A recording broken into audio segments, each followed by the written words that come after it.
Tonight I'll be reading an essay I wrote back in the spring of 2017. The assignment was called a technological autobiography. Its major theme was to talk in detail about a particular form of media and explore the ways in which it has shaped me and/or my creative practice. I knew I wanted to talk about games since they had had a significant impact on me and the way I approach my writing. My professor suggested I talk about a specific title, or even a specific character, as a means of keeping the essay both focused and personal. So I decided to go with Super Metroid because it has been among my favorite games even since childhood, and it is a typical example I refer to when I think about the best things in games. I liked his idea of talking about both the game and a character, so the essay is split between these two topics. But on the whole, it raises a lot of questions and musings about the nature of gaming and player participation. I was pretty happy with the results at the time of writing it. I found myself enjoying it since it could be considered the last essay I would be required to write, as a kind of closing piece for my educational learning, and as an opening for a philosophical approach to gaming. The essay's greatest strengths may also be seen as its greatest weaknesses.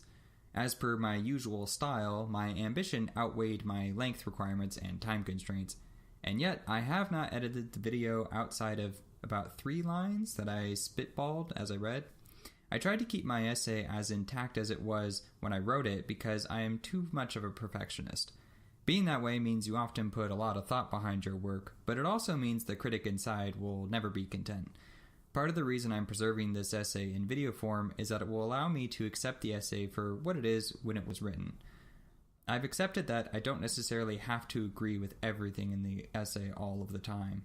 Rather, for me, it represents a time in my life when I did believe in these things, and I did believe in them diligently, enough to compose a 400,000 plus paper about them.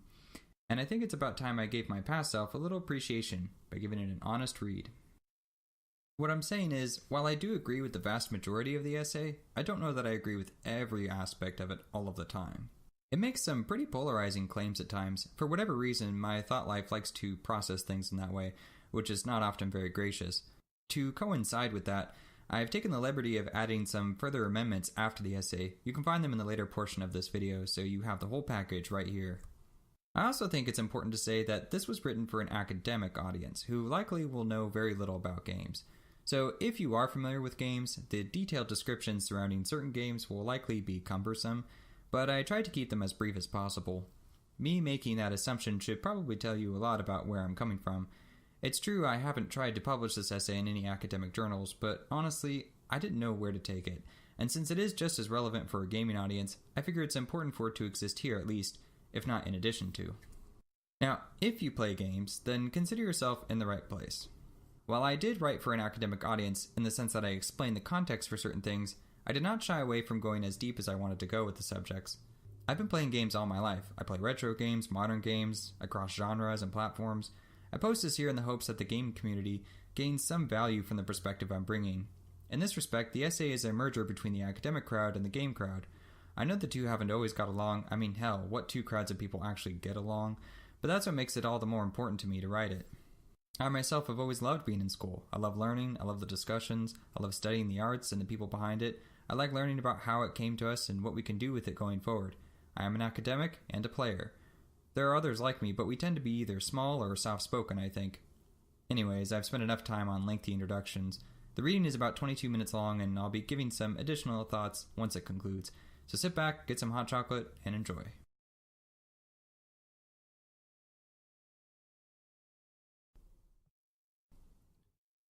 The Authotar of games.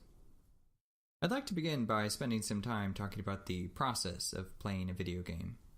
I want to walk you through the experience of being present, clicking buttons, seeing your mental foresight being carried out via visual feedback. If you can, imagine a calm atmosphere, alone, sitting down, evening, dim lighting, and the soft illumination in front of you. It's important we catalog this. Slow down. We need to carry with us this emotional presence, sustainable and fluctuating mood. What I'm trying to relate to you through my scripted sequence of words is a processing of an experience. If this all sounds a little too stop and smell the roses, I won't refute that interpretation. But the sooner you forget about idioms, strategies that reduce content into more bite-sized chunks, the better you'll comprehend this autobiography in the way that I do. And that is, in some ways, the point of using prose. It is not, however, the point of video games, certainly not Metroid 3 or games like it. And my relationship with Metroid is what this autobiography is concerned with. In a larger context, the subject of individual readers, the broad scope of possible outcomes, is the destination. Indeed, I want you to grasp what I'm saying. However, a part of me, larger I think, is compelled to be coy, compelled to leave some things vague and undescribed. It is perfectly acceptable for you to be distracted by the ideas you formulate as you read, even as far as ignoring my writing entirely, because we both know you'll need to contextualize the fragments of letters into words, into phrases, into meaning. But the meaning you come up with will be in some ways a mutual meaning. There will most likely be certain key phrases that stand out to you as valuable and interesting. Metroid 3 is one of the highest rated games of all time. Released in 1994, it is the third installment of the Metroid series. It follows female bounty hunter Samus Aran as she traverses a desolate planet populated solely by vegetation, animals, and the invading, sentient, conquest-driven space pirates. And this all happens among crashed starships and ancient ruins of a forgotten species, on a desolate world. These are the beginnings of how I would describe my experiences, which may sound quite trivial. Critically acclaimed as it is, it remains an old game. Indeed, in a medium whose audience seems to age backwards every day.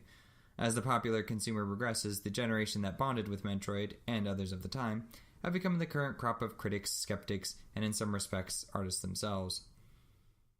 This is all a disservice to both ourselves and the product in question, and you may argue for the medium at large.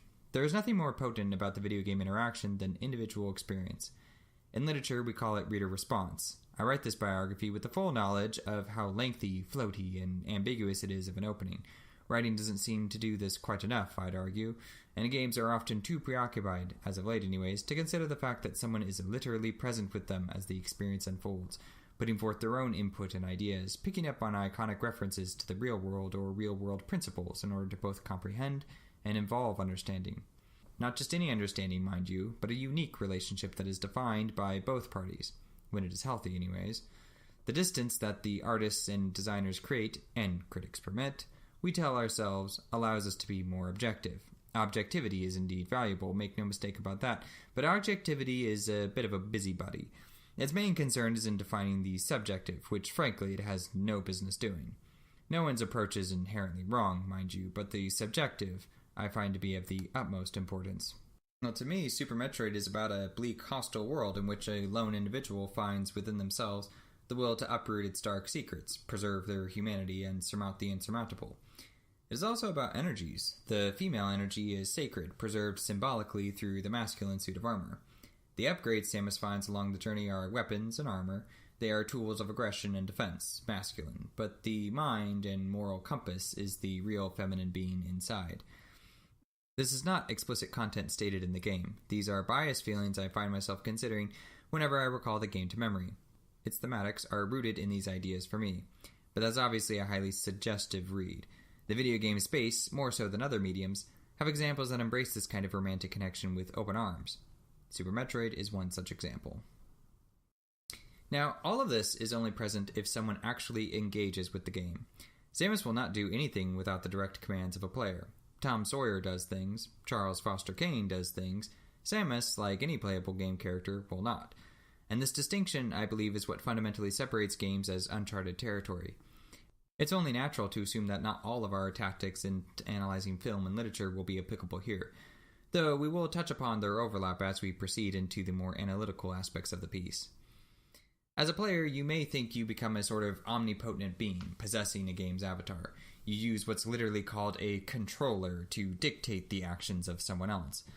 Nevertheless, it is arguable that the character seems to maintain some degree of agency, not solely in limiting the range of operations you can make them perform, but in the case of Samus, in her being a woman, and in her opting to traverse these landscapes, never presenting the player with the choice to go off-world and get drinks at a bar somewhere in a human city.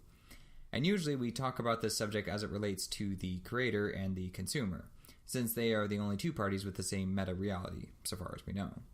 The player and the developer agree upon various terms, sci-fi setting, side-scrolling perspective, etc. But this knowledge does not make either of us gods. Let me explain. There's a moment in Super Metroid where you encounter a human figure slouched before the gates to the first horrific boss monster. Alien insects eat away at his flesh until you, Samus, approach and they scatter. This moment has always struck me as being deeply emotive. His body is a warning to those who would come after him, and it's in this moment I feel, as surrogate, the loneliness Samus must be feeling. And yet I can't know for certain what she must be feeling. I do know if I input the controls to have her press on without even bothering to look at the corpse, it appears as though she is much more resilient than I am. But personally, I never do that. I always stop to look. I let the moment sink in. I, after all, have all the time in the world. I feel sad. Samus doesn't feel sad. She doesn't show it anyways. This differs from film. Largely, film will show you a character crying and complement it with somber instrumentals, so you know you should feel sad. Film, like pretty much any art form, tells you what you ought to feel. The persuasion of the film is apparent, but in a game, I wonder, am I supposed to moan this corpse? Am I supposed to feel alone and desperate? Should I feel angry? Perhaps the spectrum is what it really amounts to. In games, they give you these images, motifs, etc., but it is up to the player to actually find, stop, and engage with them.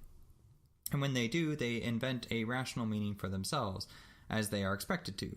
The creator behind the art piece is banking on the probability that the player will utilize the content available to craft aesthetic, narrative, or emotional underpinnings. While it might be fair to say that any game does this, in theory, the reality is that the relationship between player and producer is often much more one-sided.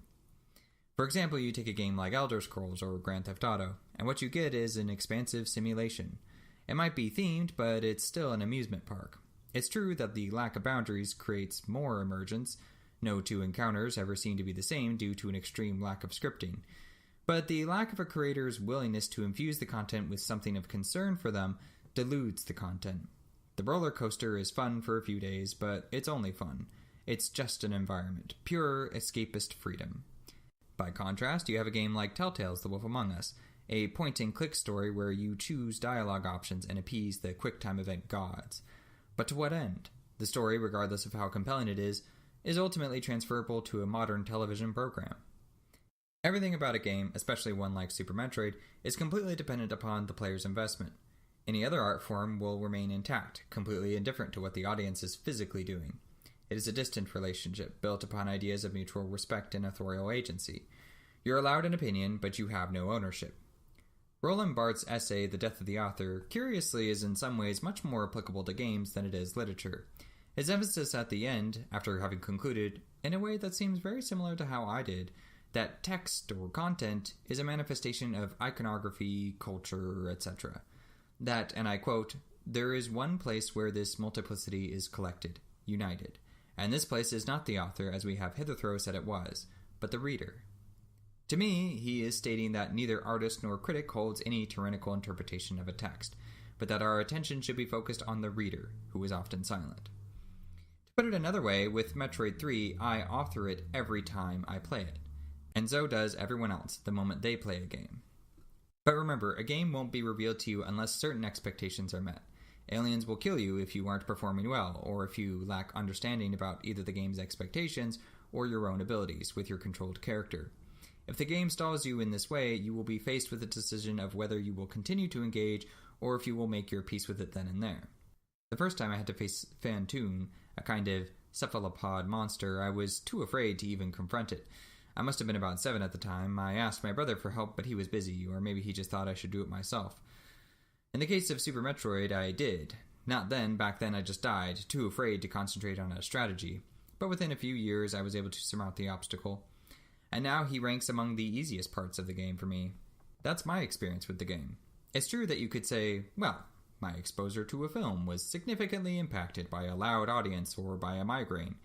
Art galleries are the typical setting for visual art, eliminating distractions, and yet creating a distraction of white distilled dissonance. Games, on the other hand, create relationships that emerge less from display and more from dictation.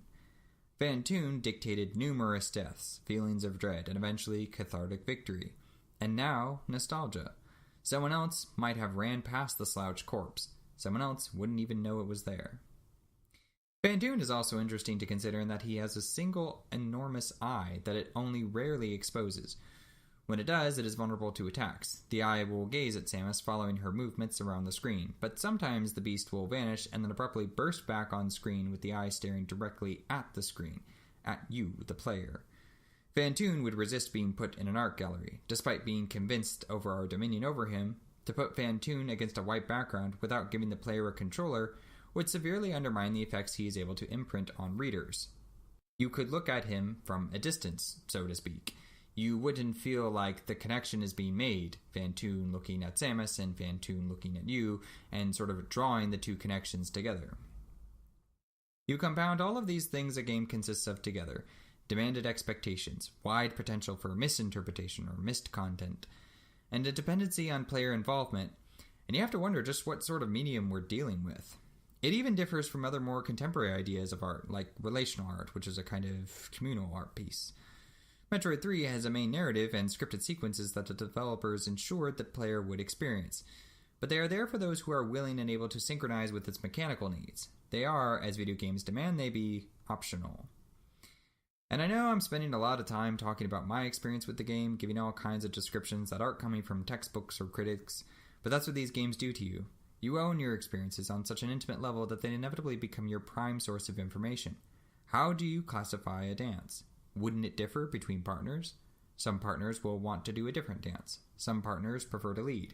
Some refuse to dance at all. They want you to notice other things. Those nuances, for me, change everything about the experience. It's plain to me that most art forms give audience exposure, but games seem more concerned with experience. If you were to pick up Metroid 3 today and start playing, you might die as often as I did when battling Fantoon. Alternatively, you might defeat him on your first try and declare, well, that was easy. And you'd wonder why I had such a difficult time with this portion of the game.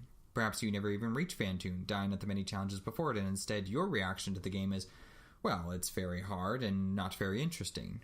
And wherever you land on that spectrum, you will be correct in your conclusions because they're yours. We can say definitively the runtime of a film. We can only generalize the same for a game. Player reaction is the definitive framing we have at our disposal. This is one of the philosophical principles that many games abide by, including the occasional modern one. You look at a game like Middle-earth: Shadow of Mordor, a game where randomized orcs gain status and abilities should they deliver the final blow upon the player character. The player character, being immortal, can re-engage the same enemy later, who will then remember them, and who is now a stigma for the real-world player. But that's if you die, and assuming you are killed while in the process of carrying out a mission, you are likely but not definitively going to be frustrated with the setback. This setback will worsen if you fail again. There is a cap, but by then the enemy will be a monstrosity that is better avoided than confronting. Or do you dare? To deny player reactions and experiences is much more difficult than it has been with its artistic siblings. To say that someone has misread a text is not the same as saying they're playing poorly in a game. Texts, movies, they say things. What you make of it is up to you, but you can always return to the source for clarification or redirection.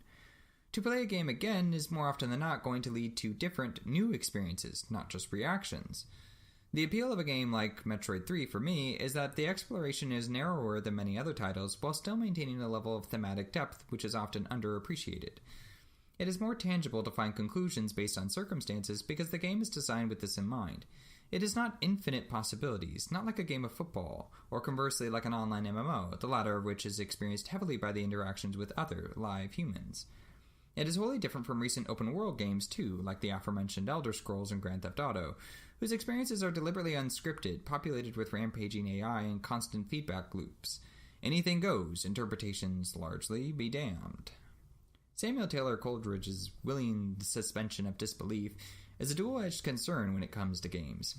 In a way, we are meant to suspend our corporal existence for another, fictional one, but games often take this principle for granted.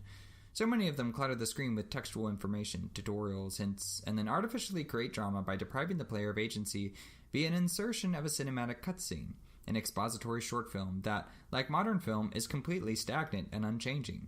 Text, film, the less of these in a game, the more that game becomes something we can use in our discussions of the supposed credibility of the medium as an art form.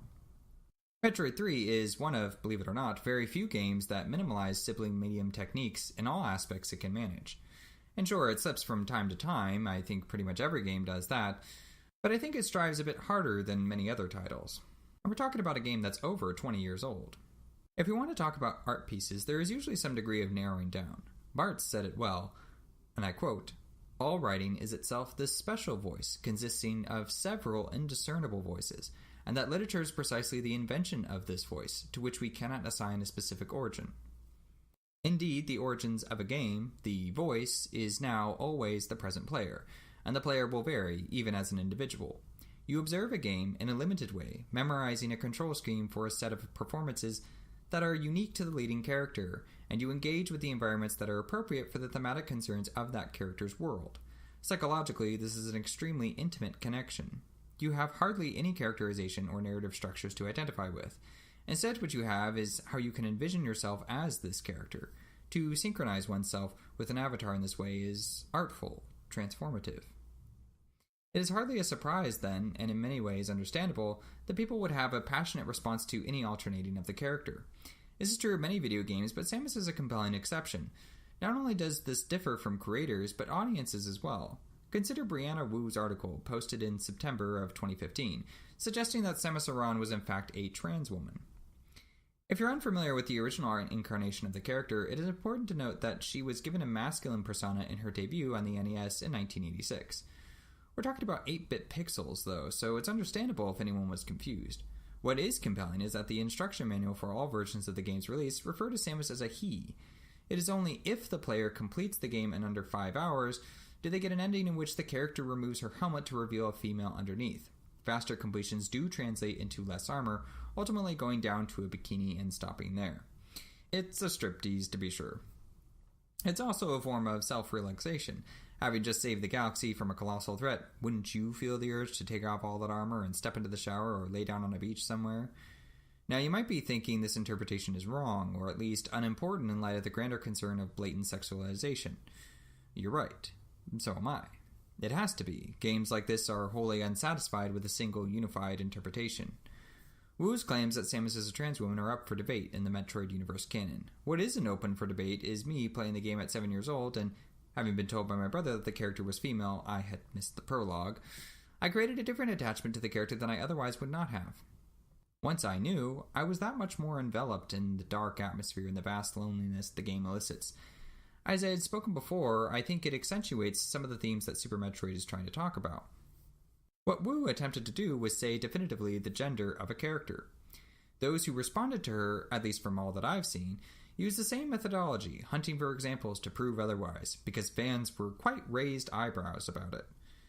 And I reject both answers. Games, especially of this kind, are not about proof. They're about experience. It is less important whether or not some official statement declares the sex of a character, by creators or instruction manuals or the public. Rather, how is the player reflected in such a character? That would be a question worth exploring. There's also the issue of abstraction. All Wu needed to say was her interpretation of the character is symbolically transgender. Samus is introduced to the player as one gender, then transforms into another by the end of it. Interpret what you will from that, but the inference seems fairly accessible to me. Samus has certainly had her fair share of varying interpretations, even from her creators. In most of her games, the character does the usual armor fade-away technique to reveal sexy swimwear. The 2002 installment Metroid Prime, the first iteration into 3D, took a much more subtle approach, with Samus removing her helmet, nothing more. She doesn't even bother to look at the player this time. She stares at the Chozo ruins as they crumble, having saved the planet and, by extension, destroyed the remnants of her surrogate parental species. You could say, by not acknowledging the player, the game is more like a film, cinematic. But you might also argue that the bond between player and character is being broken in these final moments. Having spent the entirety of the game looking through her eyes in the first person, Samus is regaining her own agency, and thus the gameplay ends. I've drifted from the sex appeal topic of the character deliberately in order to highlight how its lack of sex and player awareness is an ending with little to no complaint. In the subsequent sequels, her undersuit, the blue skin-tight outfit labeled the Zero Suit, would replace the 80s-style bikini. In 2014, Samus returns as a playable character in the fighting game Super Smash Bros. In this iteration, she is given sci-fi heels to complement the Zero Suit, which allow her enhanced mobility. And fans were outraged, and this was not for the first time, for feminizing and sexualizing the character.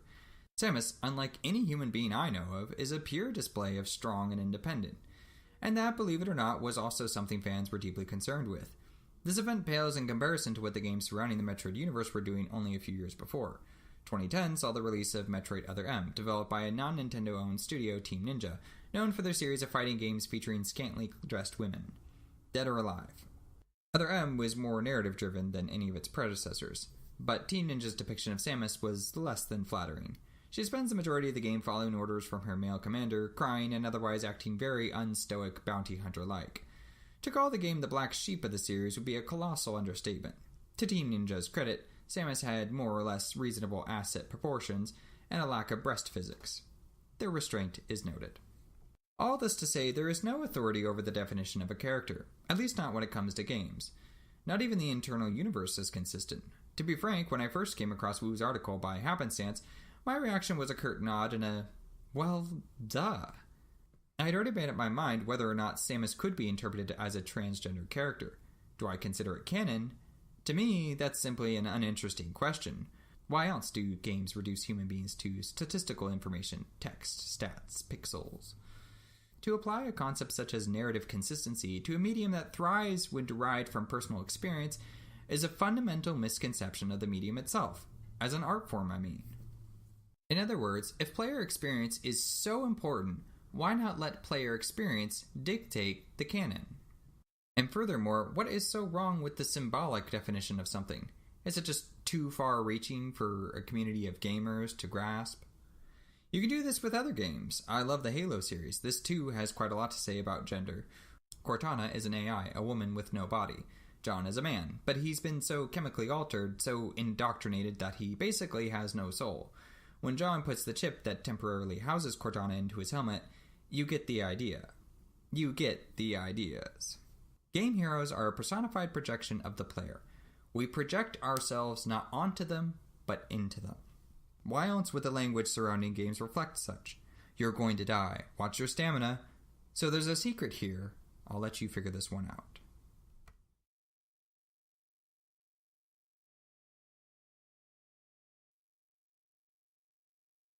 Thanks for taking the time out of your day to listen to my personal essay.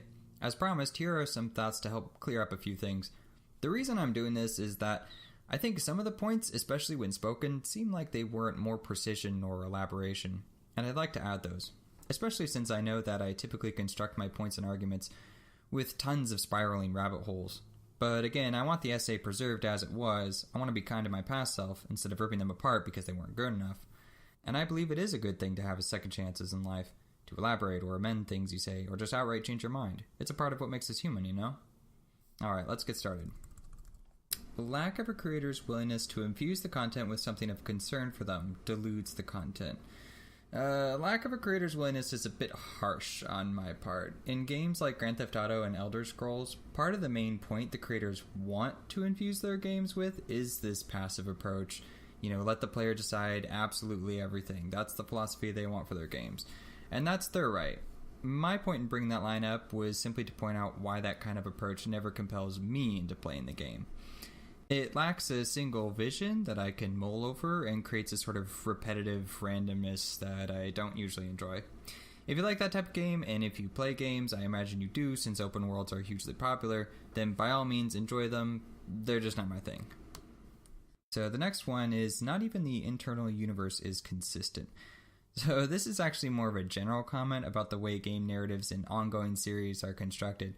It isn't to suggest that Samus could be trans, it's really more about how convoluted the timelines for some of these games go, like Zelda's, which makes absolutely no sense at all. Metroid's is actually fairly consistent, but it is a case of the developers making things up as they go along. And if you think about times when players connect with something and consider it extremely integral to a series, only to have it removed by developers later on, who can only respond with a, oh, oops. The point is, a game's design seems to always be owned, in some small but significant way by players, and because of this, players also seem content to decide what should be canon for the narratives behind these games, which is extremely odd when you consider that narratives have primarily been an element of prose historically. You can see it in films too. People who play games tend to approach movies with a kind of this is what we want, or this is what they could have done mentality. It's not wrong, I wouldn't say, but it is a contrast with other mediums. Film critics, at least from what I've seen, tend to be a bit more general and a bit more lenient. But this could also be because many of them work on films at some point in their lives. And if you've ever been on a film set before as a key role, you know just how taxing it can be. But I digress. This comment was not too effective in my book, and could have been reworked a little. And the next one goes like this. If player experience is so important, why not let player experience dictate the canon? And furthermore, what is so wrong with the symbolic definition of something? Is it just too far-reaching for a community of gamers to grasp? So these couple of lines have some issues. When I say "and furthermore," what I really should have said was "in other words." I honestly didn't, only because I felt like I had said "in other words" only moments ago and didn't want to be repetitive. But I do mean it when I say player experience dictate the canon. I do not mean players themselves should decide the canon. That would be complete anarchy. What this could look like is if the gaming community approached games in the same way art enthusiasts approached art or film. You give your 2 cents with a show of appreciation, but then, unlike those two mediums, the developers take that into account or consideration as they work on the next project. In a way, this is what happens, but we do see instances where players speak out against the game being a certain way, and then the developers change it when the PR gets to a boiling point. Most recently, this happened with Star Wars Battlefront 2's loot boxes. You might be thinking that it's a good thing players spoke out against it, and sure, in this instance it certainly was. It rendered the developers' own game design decisions as completely pointless, since players could do virtually nothing, ruining the experience for those who were trying to compete, regardless of how intensely. And this probably came as a disappointment to the creators themselves. I mean, did the people working at DICE honestly want people to strap rubber bands to their controllers? I sincerely doubt it. But game culture also spoke out against Mass Effect 3's ending. Now that is a topic that is better handled in a different video, but the one thing we can acknowledge is that they retconned their story. Story was a huge focus of Mass Effect, and even if the new ending added what they originally intended, the game shipped with an ending. So that is its ending.